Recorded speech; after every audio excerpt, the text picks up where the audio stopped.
আপনার ছেলের বিয়েতে যতগুলো নাজায়েজ কাজ করছেন এর জন্য আপনি আগুনে জ্বলবেন, কিন্তু আপনি মেনে নিছেন শুধু সমাজ।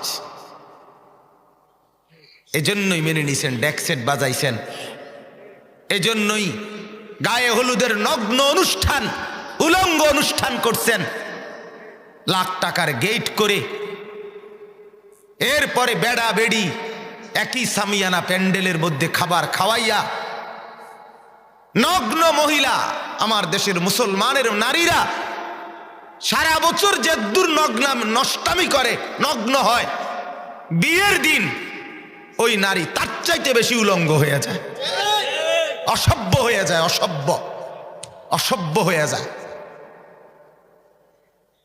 অসভ্য হয়ে যায়। এই পরিমাণ বেহায়া হয় সাজগোজার বেশভূষার নামে। হাইওয়ান আর জন্তু জানোয়ারের মতো নিজেকে সাজায়। কেন করলেন? কেন করলেন? 3 দিন ধরে বাড়িতে ডেকসেট বাজাইলেন কেন? গায়ে হলুদের এই উলঙ্গ অনুষ্ঠান করলেন কেন? সমাজ, এলাকা, মহল্লা, পাড়া, সোসাইটি মেনটেন, ছেলেকে খুশি করা, মেয়েকে খুশি করা, মেয়ের পক্ষ ছেলের পক্ষের তাদেরকে খুশি করা। আল্লাহ কোথায়? আখিরাত কোথায়? কবর কোথায়?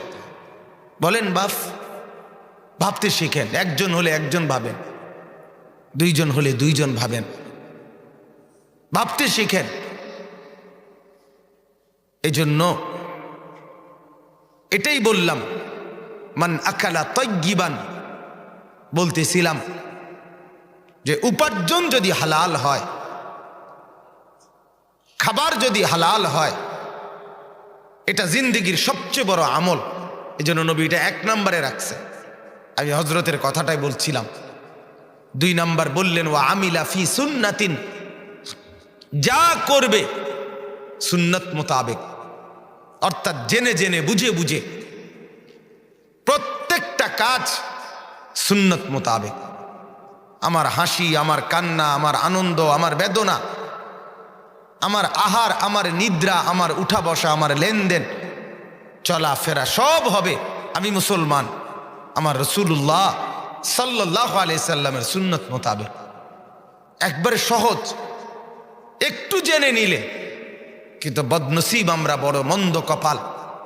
সিনেমার নায়ক, টেলিভিশনের গায়ক, অ্যাডভার্টাইজের অভিনেতা, তাদের কথা আমাদের কাছে গ্রহণযোগ্য, কিন্তু আল্লাহ রাসূল সাল্লাল্লাহু আলাইহি সাল্লামের সুন্নাত আমাদের কাছে পরিত্যক্ত।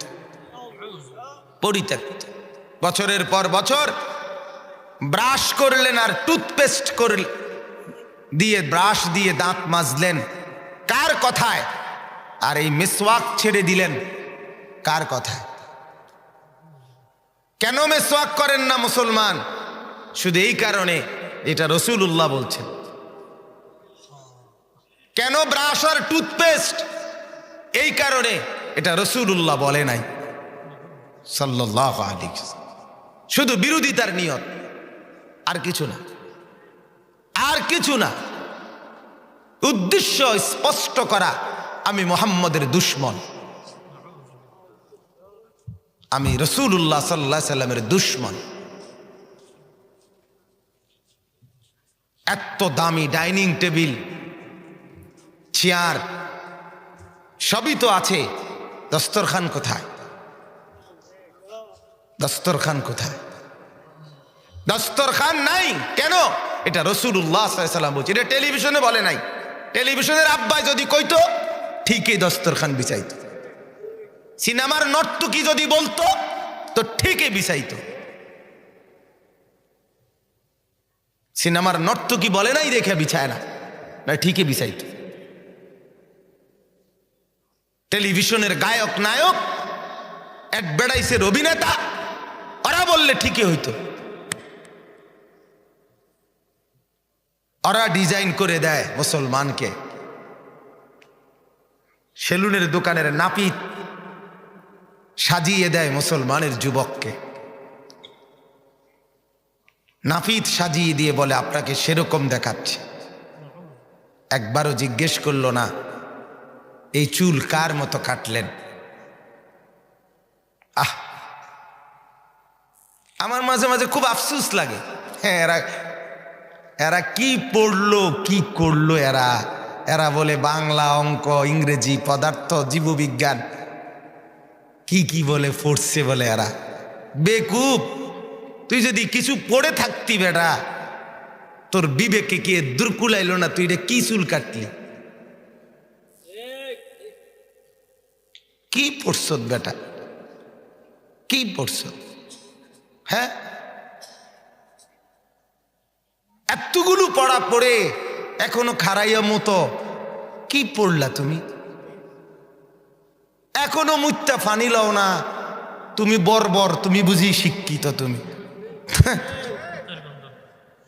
বেটা ওরা চিন্তা করে আমগরে নিয়া, ওরা বুদ্ধিজীবীরা চিন্তা করে আমরা হুজুররা আমাদের পড়ালেখার গতি কোথায়, আমাদের পড়ালেখা কই যাচ্ছে, মাদ্রাসার পড়াগুলো আমগো বাতের লেগে হে চিন্তা করে। তুই আমার লগে না আইবি বেটা, আমার লগে ভাত খাইয়া কয়দিন খাইবি, আমার লগে আয় বেটা। তা আমার গাড়িতে ওঠ বেটা, ভাত কারে কমি দেখাই, এক সপ্তাহ থাইকা দেখ বেটা। হালালের এক লোকমা, সেটা ডাল ভাত হোক, তোমার হারাম আর অবৈধ উপার্জনের কোটি টাকার খাবারের চাইতে আমার ডাল ভাতের উপরে আমার আলহামদুলিল্লাহ। তোমার অবৈধ উপার্জনের উপর আমার থুতু মারি আমি, হারামের রোজগারের উপরে। ওই সুদের টাকায় থুতু মারলাম আমরা, ওই ঘুষের টাকায় থুতু মারলাম আমরা, ওই মিথ্যা উপার্জনের টাকায় থুতু মারলাম আমরা। নে তুই বেটা দুনিয়া নে, আমরা আখেরাত নেব ইনশাআল্লাহ। আমরা বোকা না, মোল্লা বোকা হয় না, আমরা চিরা খাইয়া বড় হই নাই। আপনারা যদি ভাত মাছ খেয়ে বড় হয়ে থাকেন, তো আমরা হুজুররা কি চিরা খাইয়া বড় হয়েছি মিয়া? তাই বুঝলাম না কেন, আমি বুঝবো না কেন মিয়া? না বুঝার কি আছে বলেন মিয়া? জিন্দিগির রং নাই, মুসলমানের আখলাক নাই। আমাদের আল্লাহ আছে, আমাদের রসুল আছে, আমাদের কোরআন আছে, সব আমাদের পরিষ্কার, নিখুঁত, নিরাপদ, স্পষ্ট, বিস্তারিত। আমরা কেন অন্যের ধার ধারব? বলেন বাস, রাগ হইয়েন না, আমারে মনে কষ্ট নিয়েন না, মনে কষ্ট নিয়েন। কারো গায়ে লাগলে মাফ করেন, আর হারাম খোরের গায়ে লাগলে আমার অসুবিধা নাই, হেতের ফিডে লাগুক নইলে আড্ডিত লাগুক, আমার সমস্যা কি? কথা বলেন। অবৈধ উপার্জনকারীর গায়ে লাগলে আমার সমস্যা কি? আমার তো সমস্যা নেই। এজন্য বাপ ফিকির করাছে, ও আমিলা ফি সুন্নাতিন, মাথার চুল থেকে পায়ের নখ পর্যন্ত জিন্দেগির প্রতিটা কদম কদম রাসূলুল্লাহ সাল্লাল্লাহু আলাইহি সাল্লামের সুন্নাত আছে, আছে কিনা বলেন? অতএব আমি কেন অন্যের মতো সাজব? কেন? আমি মুসলমান, আমার আত্মপরিচয় আছে, আমি ইমানদারের সন্তান, আমার বাপও ইমানদার, আমার প্রথম বাবা আদম তিনিও ইমানদার, আমার বাবা ইব্রাহিম তিনিও ইমানদার, আমার রসুল মুহাম্মদ তিনিও ইমানদার। অতএব দয়া করে আমরা প্রত্যেকেই ভাবতে শিখি, ও আমিলা ফি সুন্নাতিন, জীবন যেন হয় সুন্নাতের আলোকে। কিসের আলোকে বলেন? ও আমিনান নাসা বাওয়াইকাহু। 3 নাম্বার হলো আল্লাহ নবী সাল্লাল্লাহু আলাইহি ওয়াসাল্লাম বলেন, যে ব্যক্তি কাউকে কষ্ট দেয় না, মানুষকে কষ্ট দেওয়া থেকে নিরাপদ রাখে, এর চাইতে মানবতা, সহমর্মিতা, সামাজিকতা, ইনসাফ বোধ আল্লাহর কোরআন, ইসলাম, মুসলমানদের ধর্মের চাইতে বেশি আর কারো কাছে নেই। আপনি আয়াত শুনেন, আল্লাহ তাআলা বলে, অবিল ওয়ালিদাইনি ইহসানা, পিতা মাতার সহিত উত্তম আচরণ করো। অবিদিল কুরবা, আত্মীয় স্বজনের সহিত উত্তম আচরণ করো। ওয়াল ইয়াতামা, ইয়াতিমদের সহিত উত্তম আচরণ করো। ওয়াল মাসাকিন, ফকির এবং মিসকিন অসহায় দুস্থ ব্যক্তির প্রতি উত্তম আচরণ করো। ওয়াল জারি জিল কুরবা, নিকটতম প্রতিবেশী, অর্থাৎ একই সাথে তোমার আত্মীয়, একই সাথে প্রতিবেশী, উনি আমার চাচাও আমার প্রতিবেশীও, নিকটতম প্রতিবেশীর সাথে উত্তম আচরণ করো। ওয়াল জারিল জুনুব, দূরবর্তী প্রতিবেশী, অর্থাৎ প্রতিবেশী তবে মুসলমান না, অথবা আমার আত্মীয় না, শুধু কাফের হোক, বেঈমান হোক, আমার প্রতিবেশী, তার প্রতি উত্তম আচরণ করো। আল্লাহর আদেশ, কোরআন, ওয়াসাহিবি বিল জামব, কিছুক্ষণের সঙ্গী, পাশে বসা, পাশে দাঁড়ানো, পাশে চলা ব্যক্তি, ক্ষণিকের, একসাথে অটোতে বসছি, একসাথে সিএনজিতে বসছি, এই যে একসাথে মাহফিলে এখন কিছুক্ষণ বসছি, সহযোগী, সহকর্মী, সহযোদ্ধা, সহপাঠী, কিছুক্ষণ একসাথে চলি ফিরি, যার সাথে 2 মিনিট হোক, আল্লাহ বলেন তার সহিত উত্তম আচরণ করো। ওয়াবিনিস সাবিল, রাস্তার পথিক, রাস্তার মুসাফির, তার প্রতি উত্তম আচরণ করো। ওয়ামা মালাকাত আইমানুকুম, তোমাদের অধীনস্থ ভৃত্য, কর্মচারী, গাড়ির ড্রাইভার, বাড়ির দারোয়ান, নাইট গার্ড, মনে করেন অফিস, ব্যাংক ব্যালেন্স, হ্যাঁ, সর্বত্র মিল, ফ্যাক্টরি, গার্মেন্টস, ক্ষেত, ফসল, যেখানে যত কর্মচারী, প্রত্যেকের সহিত উত্তম আচরণ করো। আচ্ছা, এবার বলেন বাদ গেছে কে? আতুডান গে বাদ গেছে বলেন? ইসলাম 1 মিনিটের সঙ্গীকে বাদ দেয় নাই। 1 মিনিটের সঙ্গী, কিছুক্ষণের জন্য পাশে বসা ব্যক্তিটাকেও বাদ দেয় নাই, বলছে তার প্রতিও খেয়াল রাখ, সেও যেন তোমার দ্বারা কষ্ট না পায়। এর নাম ইসলাম। একটি পরিপূর্ণ জীবন ব্যবস্থার নাম ইসলাম। বাফ, জীবন চলার সব কিছু এতে পূর্ণ মাত্রায় আছে। আফসুস, জীবন থেকে হারায় দিলাম আমরা এটা, সন্তানের জীবন থেকে সরায় দিলাম, যার ফলে সন্তান আর খুঁজে পায় না, আল্লাহও চেনে না, আখেরাত চেনে না। মনের চাহিদা, মনের খেয়াল খুশি, হয়তো নিজের নয়তো অন্যের, সেটাকেই অনুসরণ করে। আমার মনে যা চায়, অথবা আমার মতো আরেক মানুষ তার মনে যেই ফ্যাশন বানায় দিছে, ওইটাই আমাদের অনুসরণযোগ্য। আল্লাহ তাআলা কোরআনুল কারীমের মধ্যে বলছে, আফারাআইতা মান ইত্তাখাযা ইলাহাহু হাওয়াহু ওয়া আদাল্লাহুল্লাহ, যে তার মনের চাহিদাকে খোদা বানায়, আমি আল্লাহ তাকে গোমরা করে দেই, পথভ্রষ্ট করে দেই। ওয়া খাতামা আলা সামঈহি ওয়া কলবি, কান এবং অন্তরে তার মোহর মেরে দেই। ওয়া জাআলা আলা বাসারিহি গিশাওয়া, চোখের সামনে পর্দা ফেলে দেই। অতএব আমার বাপ, আমি হুজুরের কথাটাকে আর একটু বললাম, আমাদের জিন্দিগির এটা যেন আমার জন্য পাথেয় হয়, যা খাবো হালাল, যা আমল করব তা সুন্নাত মোতাবেক, আর কাউকে কষ্ট দেব না। দাখালাল জান্নাহ, নবী বলেন তো চলেই তো গেলা জান্নাতে, জান্নাতে তো চলেই গেলা। সুবহানাল্লাহ। আল্লাহ তাআলা আমাদেরকে বুঝা মানা সহজ করে দেন, আমল করার তৌফিক দান করেন, আল্লাহ ওয়ালাদের কদর করার তৌফিক দান করেন। বলেন আমিন। মুআজ্জাজ হাজিরিন, আর অল্প একটু আমি কোরআনুল কারীমের একটি আয়াত আপনাদের সামনে পড়ছি, আর অল্প একটু সময় এই আয়াত থেকে কিছু কথা বলেই আমি শেষ করে দিতে চাচ্ছি। যেহেতু শহরের পরিবেশ আমরাও বুঝি, সবাই কর্মব্যস্ত এবং সবাইকেই আবার আগামীকাল কর্মস্থলেই ফিরতে হবে, যার কারণে গভীর রাত করার কোনোই ইচ্ছা আমার নাই।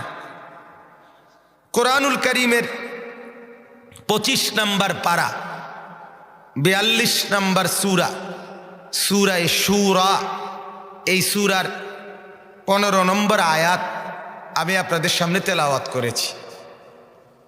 একটি আয়াত, ইনশাআল্লাহ এই একটি আয়াতের তরজমা শুনিয়েই আপনাদেরকে আমার কথা শেষ করব।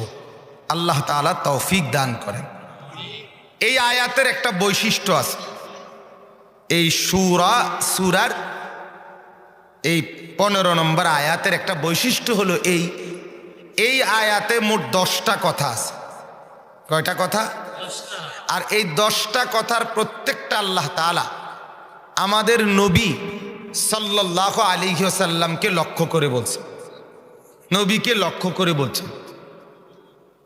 আর তাফসীরের মধ্যে লিখছে প্রত্যেকটা কথা নবীকে বলে আল্লাহ তাআলা নবীজি এবং তার সাথে সাথে সমস্ত ঈমানদার, সমস্ত পৃথিবীর মানুষ প্রত্যেককেও এর অন্তর্ভুক্ত করে বুঝাইছে। অর্থাৎ যে কথা আমার বন্ধুর জন্য ওই কথা তোমাদেরও জন্য আল্লাহ তাআলা বুঝাইছে। কোরআনুল কারীমের একটা প্রসিদ্ধ আয়াত আছে, যারা নামাজি দিনদার, কম বেশি কোরআন শরীফ পড়ে, যারা দোয়া কালাম শিখে, দিনদার, এরকম প্রায় সবাই ওই আয়াতটা পারে। সেই আয়াতটার নাম হলো আয়াতুল কুরসি। পারেন না আপনারা? কোরআনুল কারীমের সূরা বাকারার একটা আয়াত, প্রসিদ্ধ আয়াত, আল্লাহু লা ইলাহা ইল্লা হুয়াল হাইয়ুল কাইয়্যুম লা তাখুযুহু সিনাতুন ওয়ালা নাওম লাহু মা ফিস সামাওয়াতি ওয়া মা ফিল আরদ মান যাল্লাযী ইয়াশফাউ ইনদাহু ইল্লা বিইذনি ইয়ালামু মা বাইনা আইদিহিম ওয়া মা খালফাহুম ওয়া লা ইউহীতুনা বিশাইইন মিন ইলমিহি ইল্লা বিমা শাআ ওয়াসিআ কুরসিয়্যুহুস সামাওয়াতি ওয়াল আরদ ওয়া লা ইয়াউদুহু হিফযুহুমা ওয়া হুয়াল আলিয়্যুল আযীম। এই আয়াতটা আয়াতুল কুরসি, ওইটা যেটা পড়লাম এখন, এইটা এমন একটা আয়াত, ঠিক এই আয়াতটার মধ্যে 10টা কথা গুনা গুনা। কোনটা? এই আয়াতুল কুরসিতে। ওই 10টা আয়াত সরাসরি 10টা কথা আল্লাহ তাআলা আয়াতুল কুরসির মধ্যে আল্লাহু প্রথম শব্দ, এইটা বলে আল্লাহ তাআলা নিজের 10টা পরিচয়, 10টি বৈশিষ্ট্য আল্লাহ তাআলা নিজের পরিচয় উল্লেখ করছে। এই শিরোনামটা দিছে, ধরেন না আল্লাহু, এটা উপরে মনে করেন লিখছে, এবার এটার নিচে আল্লাহ তাআলা যে আল্লাহ, তা আমি বললাম কে? তা আল্লাহ বলেন আমি বলতেছি শোনো, এক লা ইলাহা ইল্লাহু, যিনি ছাড়া আর কোনো ইলাহ নাই। 2 আল হাইয়ুল কাইয়্যুম, যিনি সর্বদাই জীবিত, সর্বদাই প্রতিষ্ঠিত, বিশ্বজগৎ পরিচালনাকারী। 3 এরপরে বলেন লা তাখুযুহু সিনাতুন ওয়ালা নাওম, আল্লাহ চিনছো কে? তিনি যাকে কখনোই তন্দ্রা এবং ঘুম স্পর্শ করে না। লা তাখুযুহু সিনাতুন ওয়ালা নাওম। 4 লাহু মা ফিস সামাওয়াতি ওয়া মা ফিল আরদ, আল্লাহ কে 7 আসমান এবং 7 জমিন পুরোটাই যার। 4 5 কি? মান যাল্লাযী ইয়াশফাউ ইনদাহু ইল্লা বিইذনি, আল্লাহ কে জানো হাসরের ময়দানে যিনি অনুমতি না দিলে কেউ কারো জন্য সুপারিশ করার কোনো অধিকার রাখে না। 6 এরপরে ইয়ালামু মা বাইনা আইদিহিম ওয়া মা খালফাহুম, আল্লাহ কে জানো যিনি সামনের যা পিছনের যা সব একসাথে একই মুহূর্তে জানেন। এরপরে কত হইল? 7, মা গুনতে হইব তো।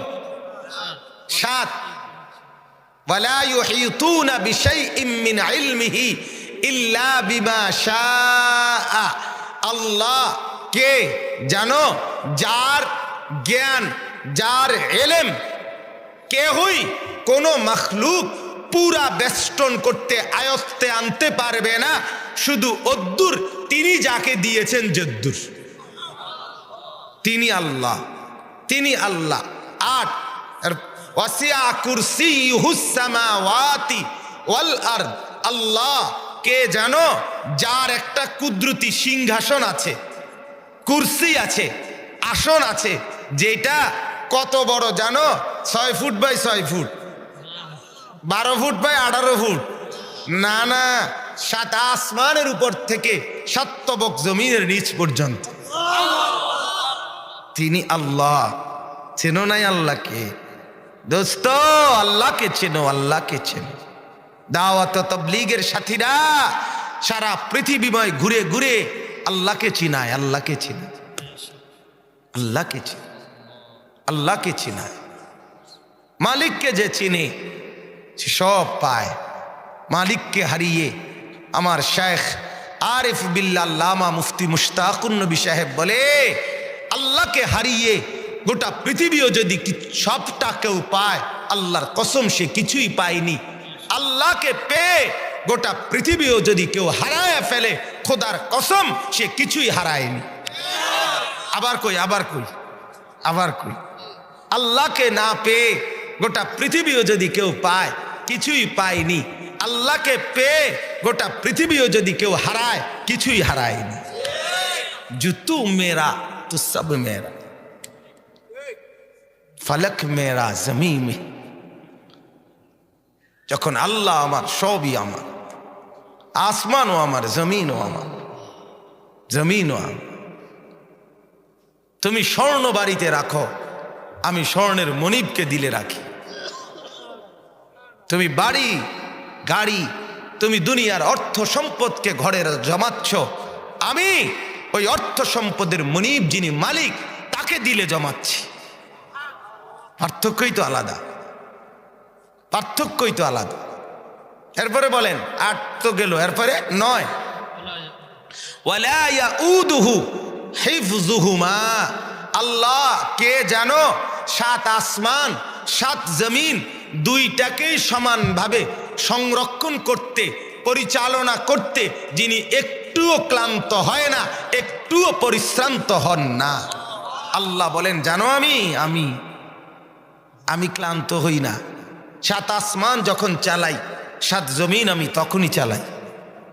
7 তবক জমিনের নিচের যেই পিঁপড়া হাঁটে, 7 আসমানের উপরে যেই ফেরেশতা হাঁটে, দুইটাকেই আমি একসাথে এক নজরে দেখি, একই সময় দেখি। আমি যখন আটলান্টিক সাগরের নিচে প্রাণীগুলোকে রিজিক দেই, তো হিমালয় পর্বতের চূড়ায় প্রাণীগুলোকে তখনই রিজিক দেই। আমি যখন মানুষকে খাওয়াই, ঠিক তখনই আমি জন্তু জানোয়ারকেও খাওয়াই। আমি যখন মায়ের পেটে বাচ্চা বানাই, তখন আমি বাকি জন্তুদের পেটেও বাচ্চা বানাই। একই সাথে করি, একই সাথে। আমি এক মার পেটে বাচ্চার নাক লাগাই, তো আরেক মার পেটে বাচ্চার কান লাগাই, আরেক কানে চোখ লাগাই। কারণ কোনো মার 4 মাস, কোনো মার 6 মাস, কোনো মার 8 মাস। কোথাও নতুন বাচ্চা পাঠাই, কোথাও বাচ্চা বের করে আনি।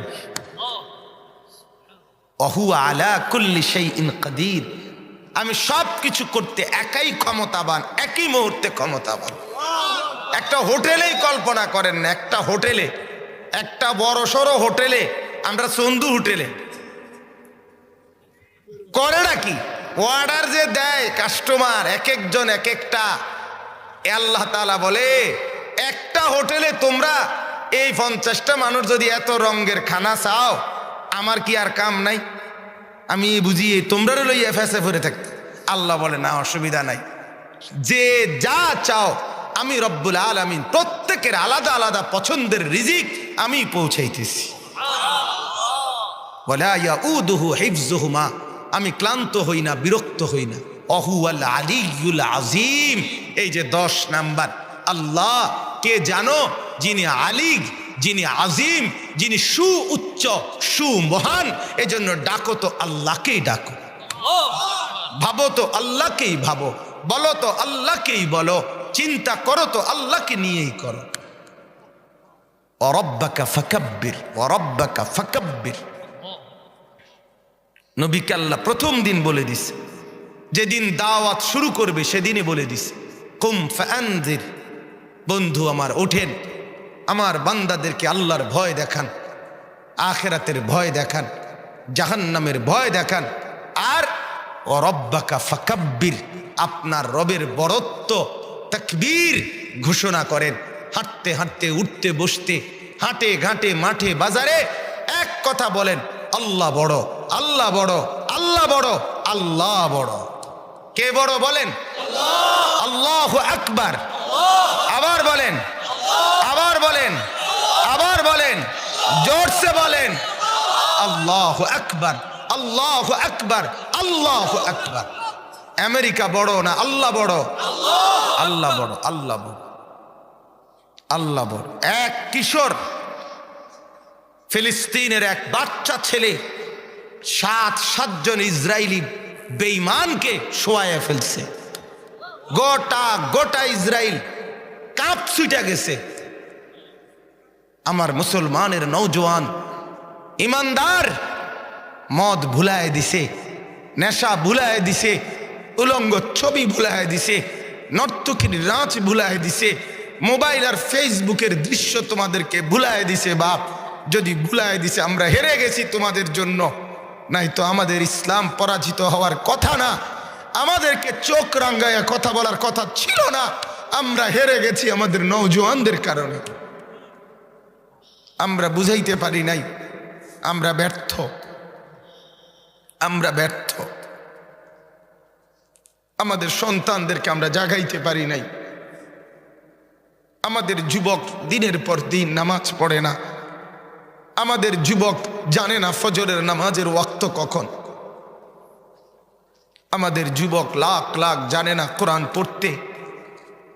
আমাদের লাখ লাখ যুবক সেজদা দিতে জানে না। ফজরের সেজদা নাই কপালে। সারা দিন সারা রাত উলঙ্গ ছবি দেখে, নর্তকীর নাচ দেখে, জিনা, ব্যভিচার, মদ, জুয়া, নারীর আসক্তি, নর্তকীর পিছনে হাঁটা। এই হলো আমার যুবকের হালাত। এমন নওজোয়ান দিয়ে মাহাদির পক্ষে লড়বে কিভাবে? দাজ্জালের বিরুদ্ধে লড়বে কিভাবে?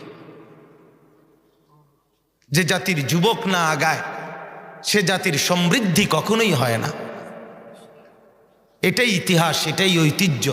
প্রতিটি অভ্যুত্থান, প্রতিটি সংগ্রাম, প্রতিটি আন্দোলন, প্রতিটি কার্যকর যে কোনো পরিবর্তনের জন্য যুবকের ভূমিকাই সবচেয়ে অগ্রগণ্য। কোরআনুল কারীমে আল্লাহ বলছেন, যৌবনকে শুধু আল্লাহ বলছে শক্তি, কুওয়াত। আল্লাহুল্লাযী খালাকাকুম মিন দুফিন, আল্লাহ বলেন আমি আল্লাহ যে তোমাদেরকে সৃষ্টি করেছি দুর্বলভাবে, মায়ের পেট থেকে বের হওয়ার সময়। সুম্মা জাআলা মিন বাদি দুফিন কুওয়া, অতঃপর সেই দুর্বল অবস্থাকে আমি আল্লাহ তাআলা বানিয়ে দিয়েছি শক্তি, এই যৌবন। সুম্মা জাআলা মিন বাদি কুওয়াতিন দুফান ওয়া শাইবা, আবার সেই শক্তি সামর্থ্যবান যুবককে ধীরে ধীরে বানিয়ে দিয়েছি বৃদ্ধ এবং দুর্বল। এজন্য আল্লাহ বলেন ছোট্টবেলায়ও রাখছি দুর্বল, বয়সকালেও বানাইছি দুর্বল, শুধু শক্তি দিয়েছি যৌবনকালে। তো শক্তি যদি ইসলামের জন্য খরচ না হয় তো ইসলাম আগাবে কিভাবে? এজন্য নওজোয়ান অনেক আছেন সামনে পিছনে। আমি সবাইকে বলি আপনারা একবার আলাদা, মুরব্বীরা কইবেন না, আপনারা শুধু নওজোয়ান একবার জোরসে বলেন আল্লাহু আকবার, আল্লাহু আকবার। আপনারা জাগেন ইনশাআল্লাহ। আপনারা জাগলে, বন্ধু তুমি জাগলে ইনশাআল্লাহ ইসলাম আগায় যাবে, দুশ্মন হেরে যাবে, দুশ্মন হেরে যাবে, দুশ্মন হেরে যায়। দুশ্মন নাড়া দেয়, বারবারই নাড়া দেয়, বারবারই নাড়া দেয়। একবার নাড়া দিতে চায়, আবার দেখে না ইমানদার যখন গর্জে ওঠে তা আবার থাইমা যায়, আবার থাইমা যায়।